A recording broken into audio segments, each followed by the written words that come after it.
அனைவருக்கும் கனிவான கலையான காலை வணக்கம். இயேசு கிறிஸ்துவின் இன்ப நாமத்தில் இந்த 3 ஆசிரியர்கள் இவர்களின் பணி நிறைவு விழாவிற்கு வருகை தந்து சிறப்பித்துள்ள தலைமை ஆசிரியர், உதவி தலைமை ஆசிரியர்கள், இருபால் ஆசிரியர் பெருமக்கள், அலுவலக அன்பர்கள், மேனேஜ்மெண்ட் ஸ்டாஃப்ஸ் மற்றும் ஆசிரியர்களின் குடும்பத்தினர், உறவினர்கள், உங்கள் ஒவ்வொருவரையும் இயேசு கிறிஸ்துவின் இன்ப நாமத்தில் அன்போடு வாழ்த்தி வரவேற்கிறேன். இந்த நாள் இனிய நாள், மகிழ்ச்சியான நாள், மறக்க முடியாத நாள். முன்னாடி எல்லாம் ரிட்டையர்மெண்ட் ஃபங்க்ஷன், ஃபேர்வெல் அப்படின்னாலே நிறைய எமோஷன் இருக்கும், சென்டிமெண்ட் இருக்கும், அழுகை இருக்கும். ஆனா இப்போலாம் போதும் போதும், எப்போ வீட்டுக்கு போகலாம், வீட்டில் போய் ரெஸ்ட் எடுக்கலாம், அந்த அளவுக்கு வேலை பளு, ஆசிரியர் வேலை கடுமையாக. இந்த 3 ஆசிரியர்கள் என்றைக்குமே இளமையானவர்கள். 60 வயசு வரைக்கும் பணியில இருந்திருக்காங்க. ஆண்டவருடைய பெரிய கிஃப்ட், ஆண்டவருக்கு நன்றி சொல்லக்கூடிய நேரம். இவங்களுக்கு வயசு அப்படிங்கிறது just number only. Kirubavathi teacher எப்பவுமே சிரிச்ச முகத்தோட இருப்பாங்க, அன்போடு நட்போடு பழகுவாங்க. ஸ்டாஃப் ரூமுக்கு வரும்போது பக்கத்துல சக ஆசிரியர்கள், அவங்க ஹேர் ஸ்டைல், அவங்களுடைய ட்ரெஸ்ஸிங் சென்ஸ் எல்லாமே நல்லா இருக்கும். அதாவது ரசிச்சு கிண்டல் பண்ணுவோம். அப்படி வரும்போது சிரிச்சுக்கிட்டே போவாங்க. டீச்சர் புது சரியா, பழைய சரிதான்.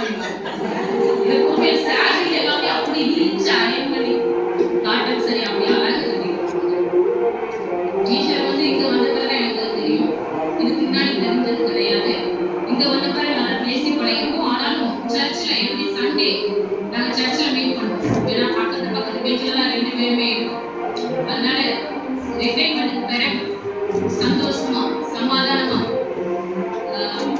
கர்த்தருக்கும் இயேசு கிறிஸ்துவின் இனிய நாமத்தில் சந்தோஷம் சமாதானமா இருக்குன்னு சொல்லி அவர்களை வாழ்த்துக்கிறோம். அடுத்து லதா டீச்சர் எப்பவுமே கலகலப்பா இருப்பாங்க. அவங்க இருக்கிற இடம் சந்தோஷமா இருக்கும். ஏன் அப்படின்னா ஸ்டூடெண்ட்ஸ் கூட சொல்லியிருக்காங்க, இதுக்கு முன்னாடி படிச்ச ஸ்டூடெண்ட்ஸ் லதா டீச்சர் எப்படி இருக்காங்க, காமெடியா பாடம் நடத்துவாங்க. டீச்சர் சூப்பரா இருக்கும், எப்பவும் ஹாப்பியா இருக்கும். அவங்களுக்குள்ள நிறைய கவலைகள் இருக்கு, ஆனாலும் அதை அவங்க வெளியே காட்டிக்காம சந்தோஷமா இருக்க ட்ரை பண்ணுவாங்க. கண்டிப்பாவே அதிகமா தாழ்த்துவாங்க, இதை விட அதிகமா அழுதுகிட்டே இருக்கும். ஏதோ ஒரு சின்னதை கரெக்ட் பண்ணிட்டாலும் ரொம்ப அழுதுகிட்டே இருக்கும். இனிமே ரிட்டைர்மெண்ட்டுக்கு பிறகு அவங்க 2 பொண்ணுகளோட குடும்பத்தோட பேரனோட சந்தோஷமா இருக்கணும்னு சொல்லி இயேசுவின் நாமத்தில் வாழ்த்துகிறேன். அடுத்து பூமணி டீச்சர், எங்க சமூக அறிவியல் ஆசிரியை. இதுக்கு முன்னாடி நிறைய மீட்டிங்ல பார்த்தாலும் இங்க வந்த பிறகு அதிகமா பேசி பழகியிருக்கோம். டீச்சர் ரொம்ப அமைதியானவங்க, இருக்கிற இடம் தெரியாம இருப்பாங்க.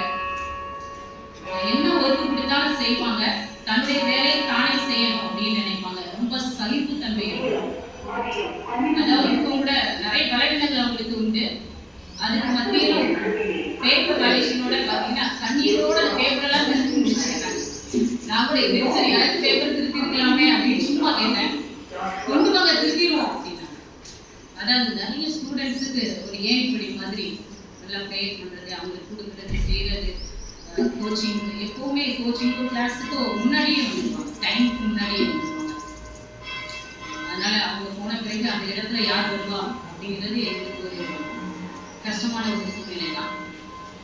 இந்த ஒளிவு மரம் பற்றி கேள்விப்படும். வேதாகமத்துல ஒளிவு மரம் பற்றி நிறைய விஷயங்கள் இருக்கும். ஒளிவு மரங்கள் உள்ள தேசம்னு மோசே சொல்லியிருப்பாரு. பச்சை ஒளிவு மரம்னு தாவீது சொல்லியிருப்பாரு. சாலமன் ராஜா அவருடைய ஆலயத்திற்கு ஒளிவு மரத்தால் 2 கேருபீன்கள் 10 முழத்துல கேருபீன்கள் சொல்லியிருப்பாரு. அந்த மாதிரி ஒளிவு மரம் எல்லாருக்குமே தெரியும்.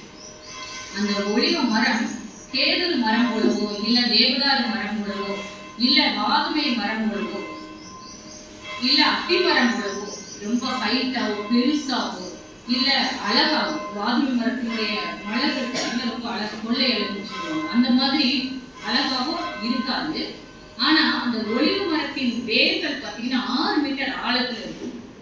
அதை விட பக்கத்தில் அதையும் தாண்டி ஆழமா இருக்கும். அவ்வளவு ஸ்ட்ராங்கா இருக்கும். அந்த மரத்துக்கு, ஒளிவு மரத்துக்கு ஸ்ட்ராங்கே அந்த வேர்கள் தான் முடிச்சா இருக்கும்.